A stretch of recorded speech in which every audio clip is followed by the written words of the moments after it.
आरोग्य विभागाच्या हलगर्जीपणामुळे 100 बेडचे प्रीफॅब रुग्णालय धुळखात. भंगार साहित्य ठेवण्याचं झालं गोडाऊन. एकीकडे एका बेडवर 2 रुग्ण तर दुसरीकडे चांगलं हॉस्पिटल झालं भंगार.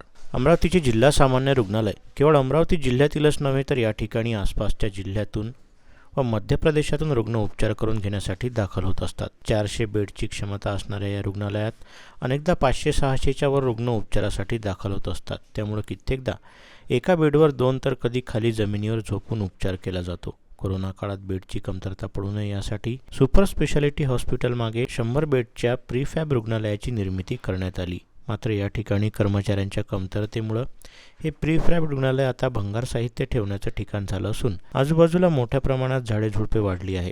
3 कोटी रुपये खर्च करून CSR फंडातून हे रुग्णालय उभारण्यात आलं. मात्र शासनाकडे अनेकदा पाठपुरावा करून देखील कर्मचाऱ्यांची नियुक्ती न केल्यानं हे रुग्णालय धुळखात पडल्याची कबुली जिल्हा शल्य चिकित्सकांनी दिली. त्यामुळं करोडो रुपये खर्च करून बांधण्यात आलेलं हॉस्पिटल आता शोभेची वस्तू बनलं आहे. या संदर्भात जिल्हा शल्य चिकित्सकांनी दिली माहिती. अजूनपर्यंत ते वापरत नाही आहे, त्यामुळे आजूबाजूला सगळे झाडं झुडपं वाढलेली आहे. काय नेमकं वापर न करण्याचं कारण आहे? हे प्रीफॅब हॉस्पिटल हे मागील जवळपास 3 ते 3.5 वर्षापासून तयार आहेत ते. तर त्याच्यासाठी जो आवश्यक इलेक्ट्रिक बॅकअप होता तो त्याची व्यवस्था आपण केलेली आहे. त्याचे कंपाऊंड वॉल केलेले आहे आणि आमच्याकडं त्याच्यासाठी वापरण्यासाठी जे आवश्यक मनुष्यबळ कमी असल्यामुळं आम्ही इतके दिवस त्याचा वापर केलेला नाही. आता त्याचा काय वापर करणार आहे भविष्यात?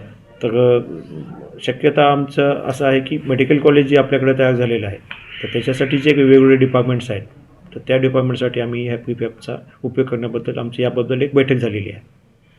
सर, मनुष्यबळ कमी होतं तर आपण वरिष्ठ स्तरावरचा पाठपुरावा केला होता का? याबाबत वरिष्ठ स्तरावर पाठपुरावा केलेला आहे, परंतु अवेलेबल न होऊ शकला. अवेलेबल झालेला.